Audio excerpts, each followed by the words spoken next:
Hey everybody, how's it going today? Well, with the election about a month away, every investor is wondering what the outcome will be and how it will affect the markets. In this video, I'm going to go over some historical numbers and some charts from other election cycles to put this one into perspective. And then finally, I'm going to go out on a limb and tell you who I think is going to win and how the markets will react.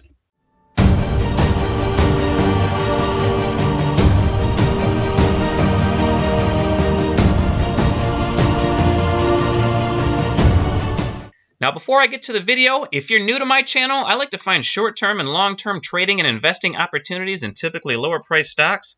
I like to find undervalued, underappreciated stocks with high growth potential and talk about all other things finance-related as well.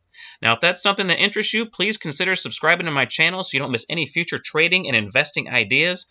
And also, I am not a financial advisor, so please do all of your own research before making any financial decisions.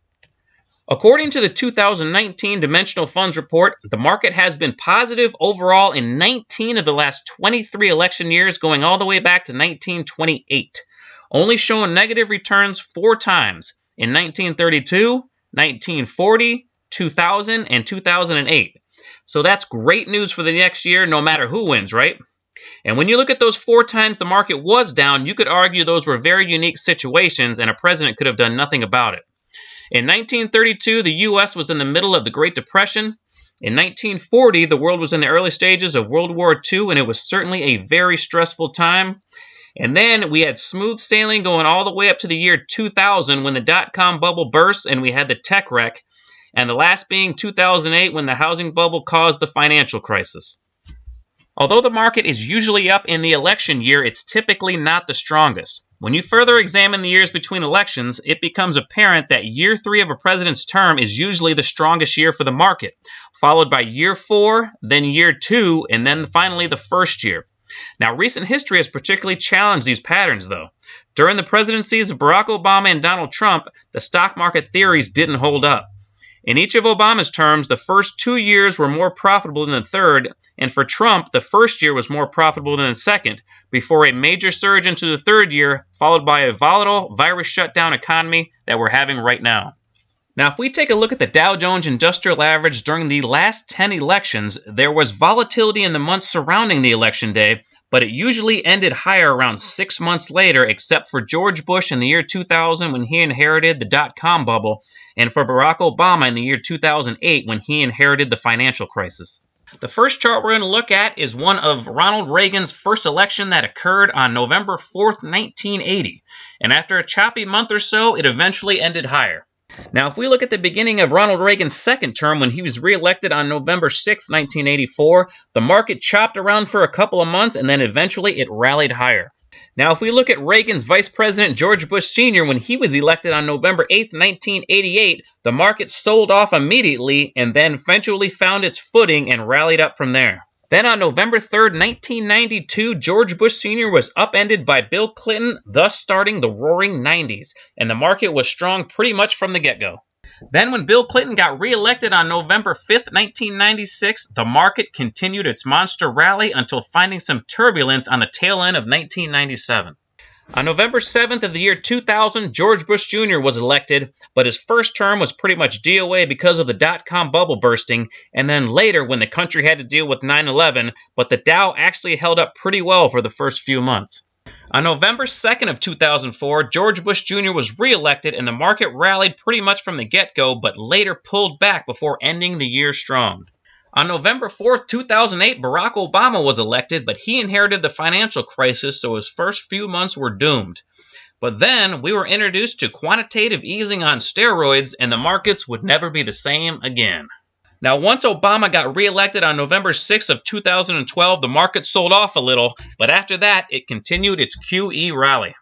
And finally, on November 8th of 2016, Donald Trump was elected, and it jolted the market into a huge rally that was pretty much uninterrupted until the virus struck, and we are still trying to dig our way out.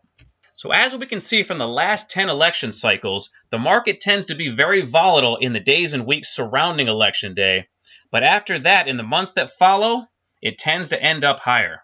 All right, so right now I'm going to give you my opinion on the election and what the market is going to do. Now, I'm not very political, so I'm not choosing sides here, so be kind to me in the comments. But let me know in the comments section what you're thinking, if you have a different opinion or if you see something else going on, okay? All right, here we go. All right, so the big question is, what's the stock market going to do this time? Well, in my opinion, what is going on as of right now is the polar opposite of what happened in the last election.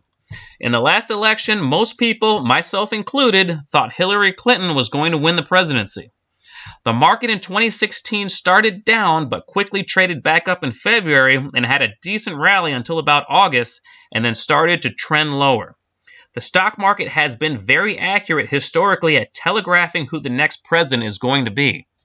Now, I think the market thought Hillary was going to win, and the market starts to trend in the direction of the winner 2 to 3 months before the election, and that's why I think it trended down. But when Trump got elected, Trump had pro-business policies, including lowering the capital gains rate, which essentially increases the profit margin of businesses. Now, I don't believe that was priced into the market, and that's why we had such a strong rally when he won. Now, again, I think we are having the opposite scenario possibly unfolding this time. I think the market has been relatively strong lately, and if the rally continues into the election, and I think it will, I believe that means the stock market think Trump is going to be reelected. Now, Biden has said he wants to raise capital gains taxes, or at least I think that's what he wants to do. I heard him say he wants to lower them, then he immediately said he wanted to raise them, so I'm assuming that he screwed up and he really wants to raise them. But anyway, I don't think that's priced into the market. So if Biden wins, I think we could have a very sharp sell-off. Now, I personally think Biden has a better chance of winning than a lot of people are giving him credit for. I live in an area that's heavily skewed with Trump supporters. The last election, Trump signs probably outnumbered Hillary signs 30-1. And several months ago, I would say the same ratio was probably true for Trump signs to Biden signs. But lately, Biden-Harris signs are popping up all over the place. And I would say that ratio has probably fallen to maybe 4 to 5 Trump signs to every Biden sign. But I think a lot of that can be attributed to the media blitz that's going on right now. It seems like Biden ads are everywhere. I don't remember seeing that many Hillary ads. I think the Democrats were overconfident last time, and they're not going to make that same mistake this time. But, time will tell. Okay, so this is what I'm going to do. If the market rallies into the end of the month, I'm probably going to lighten up on some of my holdings in case Biden wins, because like I said, I don't think that's priced into the market. And if I'm wrong, I can always buy them back in a couple of months if the coast is clear. Besides, if the market gets choppy, I should have a chance to buy them back cheaper regardless of who wins. And I also think I'm going to buy a couple of deep out-of-the-money puts. If Biden wins, we might have a flash crash type reaction, and that could be a great opportunity to make some quick cash. All right, everyone. Well, there you have it. That's my opinion on what might happen for the election. Let me know in the comments section if you agree with what I'm saying or if you think that I am nuts. Please like this video if you found it entertaining, and I hope you did because this was meant for entertainment. Subscribe to my channel if you haven't already. Thank you so much for watching my video, and until next time, take care, everybody.